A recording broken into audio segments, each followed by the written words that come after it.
नागरिकता जो है कब मिलता है? किसी भी नागरिक को नागरिकता जन्म से मिलता है? नागरिकता मिलता है जानते हैं 18 ईयर के बाद से। अगर आप 18 ईयर होंगे ना तो उसके बाद से क्या मिलेगा? नागरिकता। देखते हो कि जब बैंक में खाता खुलवा जाएगा लड़का तो नहीं खोलेगा, उसको प्रूफ खोजता है। मम्मी के लिए का, पापा के लिए का, ये दादा के दादी के वो प्रूफ होता है। तो नागरिकता कैसे प्राप्त होता है? 18 ईयर्स के बाद से। दूसरा तरीका, नागरिकता कहाँ से लिया गया है? यूके से लिया गया है। पूछेगा नागरिकता जो है शब्द कहाँ से लिया गया? यूके से। इसको ब्रिटेन बोलते हैं, यूनाइटेड किंगडम। तीसरा है कि नागरिकता जो है ब्रिटेन से लिया गया है। कि नागरिकता को आप वो नागरिकता कैसे मिलता है? हाँ, हो गया 18 ईयर से, यूके से हो गया। देखो नागरिकता के प्राप्त करने की 5 विधि। नागरिकता प्राप्त करने की 5 विधि। नागरिकता रद्द करने की कितना विधि है? 5 विधि प्राप्त करने की। रद्द 3 विधि से नागरिकता रद्द होता है। देखो समझाते हैं।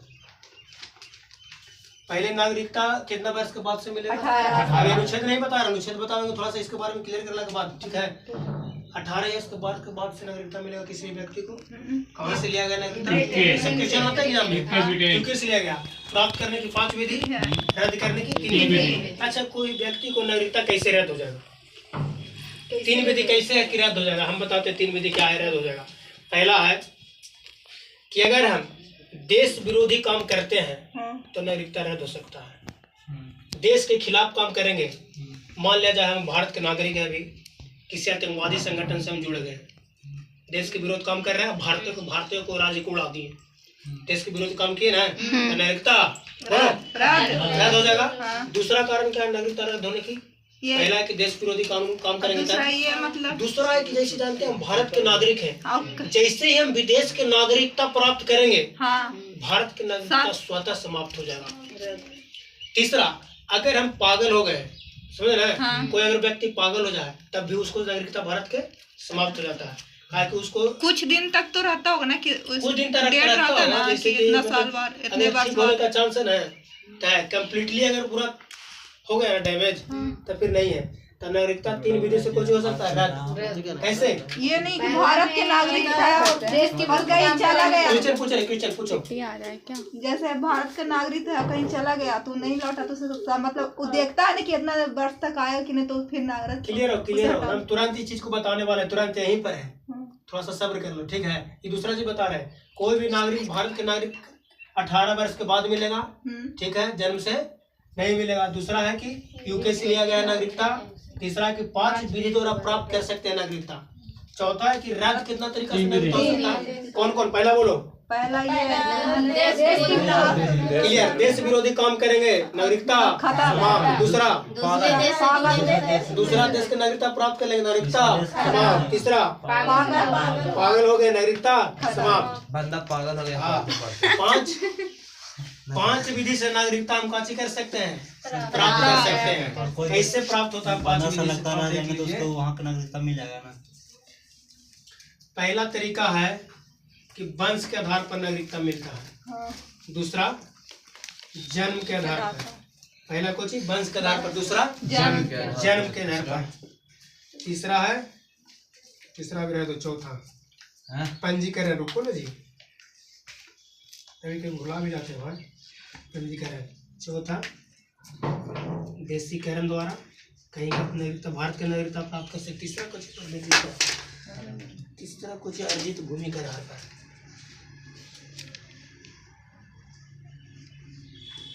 अर्जित भूमि के आधार पर। समझिए, नागरिकता तो हम रद्द करने के 3 तरीका बता दिए। नागरिकता प्राप्त करने का कितना तरीका है? 5। पहला कुछ वंश के आधार पर नागरिकता मिलेगा। जैसे हम लोग के वंश के आधार पर नागरिकता भी चल रहा है। कहा है कि हम लोग पापा जो थे, हम लोग के पापा जो है यहीं के नागरिक है, पापा के पापा भी यहीं के नागरिक है। तो हम लोग के नागरिकता जो मिलता आ रहा, किस आधार पर मिलता आ रहा? वंश के आधार पर मिलता आ रहा। दूसरा जन्म के आधार पर। जन्म के आधार पर किसी को नागरिकता कैसे मिलता है? बोलो। जन्म के आधार पर नागरिकता कैसे मिलता है, जो हम समझाते हैं। मान लिया जाए हम हैं, ठीक है, भारत के नागरिक हैं, हम विदेश घूमने गए, विदेशी लड़के से मान लिया हम शादी कर लिए, ठीक है? जो आने वाला संतान होगा अगर उसको पर डिपेंड करेगा, ठीक है? वो उसको पर डिपेंड क्या करेगा कि भारत के नागरिक लेगा कि विदेश के, उसको पर डिपेंड करेगा। तो जन्म से नागरिकता भी मिलता है। अब वो कैसे होगा? दोनों में से एक हो, अगर बच्चा को नागरिकता मिलेगा तो ये देखना अनिवार्य है कि उसका अगर माता पिता में से कोई एक भारत के नागरिक है कि नहीं। अगर माता पिता में से एक अगर कोई भारत के नागरिक रहेंगे तब उसको नागरिकता मिल जाएगा। तो जन्म से भी नागरिकता मिलता है। पहला वंश से, दूसरा, तीसरा अर्जित भूमि के आधार पर। अर्जित भूमि के आधार पर नागरिकता कैसे मिलता है? कैसे मिलता है सुनिए। सिक्किम को हम भारत में मिलाए जी, कब मिलाए? 36वां संविधान याद रखना, पूछता है क्वेश्चन। 36वां संविधान संशोधन 1975 को जब सिक्किम को भारत में मिलाए हैं तो उस भूमि को अर्जित हम कर लिए कि नहीं? अर्जित मतलब कुछ प्राप्त करना, तो भूमि को हम अर्जित कर लिए। तो अर्जित भूमि के आधार पर भी वहाँ के जितना नागरिक सिक्किम करेगा सबको भारत सरकार क्या देगा? नागरिकता। तो अर्जित भूमि के आधार पर भी नागरिकता मिला। इसके अलावा अगर अनुच्छेद 2 के तहत अगर कोई विदेशी राज्य को भारत में विलय करते हैं तो हम पहले भी बोल चुके हैं कि उसको नागरिकता आपको देनी पड़ेगी ना। तो उसको कब जाए तो वहाँ पे नागरिकता। हाँ एकदम सही बोलो, उसको कब जाना है, एकदम छोड़ना नहीं है पाकिस्तान को। पाकिस्तान मान लिया जब उसको भारत में हम लोग कब्जा लिए, ऐसा इतना भूखमरी है ना कि आने वाला समय में भीख मांग के भारत में जुड़ेगा। अरे पूरा बर्बाद होता है, भारत में आएगा दौड़ भाग के। उसको सबसे पहले कुछ दिन के लिए क्वारंटाइन करके सबको शिक्षा उच्छा देकर सबको भारत में मिला उसको। तो भारत हम पाकिस्तान दूसरा है, मानिए कि ना है अलग हुआ था ना। तो भाई दोनों सागा भाई है तो एक दिन तो होगा ही ना। जम्मू कश्मीर में पाकिस्तान के हम लोग अब्बा है, अब्बा लोग हैं, अब्बा सुना है। हाँ अब्बा अब्बा लोग कहिए। पंजीकरण क्या होता है? तीनों को समझा दीजिए पंजीकरण से।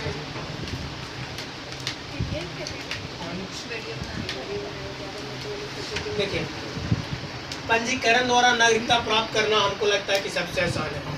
देन देशीकरण के द्वारा, देशीकरण के द्वारा नागरिकता अगर हम प्राप्त करते हैं किसी भारत के तो थोड़ा मुश्किल है, लेकिन पंजीकरण के द्वारा ज़्यादातर लोग पंजीकरण के द्वारा नागरिकता प्राप्त करते हैं। पंजीकरण है क्या तब समझाते हैं। अगर मान लिया जाए कोई विदेशी नागरिक जो है भारत में आया कैसे करने घूमने, अगर कोई विदेशी नागरिक भारत में घूमने आया लगातार 5 वर्षों तक रह गया तो भारत के स्वतः कैसे हो जाएगा? नागरिक। 5 सुनो ना, पहले जब बोलते हैं सुनो। करो गलती और लास्ट में टीचर पूछने का मौका दे। कोई विदेशी नागरिक भारत में आया लगातार 5 वर्ष तक भारत में अगर रहा तो उसको भारत की नागरिकता मिल जाएगा। लेकिन ये नियम पहले था, अब 2 वर्ष और बढ़ा दिया है। अब 7 वर्ष रहेगा तब नागरिकता मिलेगा। पहले क्या था? 5 वर्ष मिलेगा। अब कितना है? 7 वर्ष। चारों क्लियर है? कैसे प्राप्त होगा? पहला बोलो बोलो कैसे? है दूसरा, तीसरा, चौथा देशीकरण क्या होता है? वीडियो ले ले जी। आगे तो मीडिया। तीसरा देखिए, आराम से बैठो, हल्ला नहीं करो। देशीकरण द्वारा नागरिकता कैसे प्राप्त करेंगे? पंजीकरण हम बताएं कि पहले 5 वर्ष रहते हैं तब नागरिकता मिलता है, लेकिन अब कितना वर्ष रहना विदेश नागरिक। देशीकरण चुप रहो। देशीकरण कहता है कि अगर कोई विदेशी व्यक्ति भारत में लगातार 10 वर्षों तक रहता है तो उसको नागरिकता भारत का स्वतः मिल जाएगा। लेकिन ये भी नियम समाप्त हो गया। अब आपको कम से कम 11 से 14 वर्ष तक रहना होगा तब नागरिकता मिलेगा। हाँ क्वेश्चन एक बनता है जो आप लोग नहीं पूछे हैं, हमें पूछते हैं। पंजीकरण और देशीकरण में फिर अंतर क्या हुआ? ये भी लगातार रहे, ये भी लगातार रहे, तो फिर आपको नागरिकता लेना ही है तो 5 वर्ष रह के ना ले लेंगे और 10 वर्ष रहेंगे कहाँ रहेंगे? क्वेश्चन नहीं बन रहा है। 7 दिन के लिए ना होगा। अरे दोनों सब दिन के लिए भाई, दोनों सब दिन के लिए।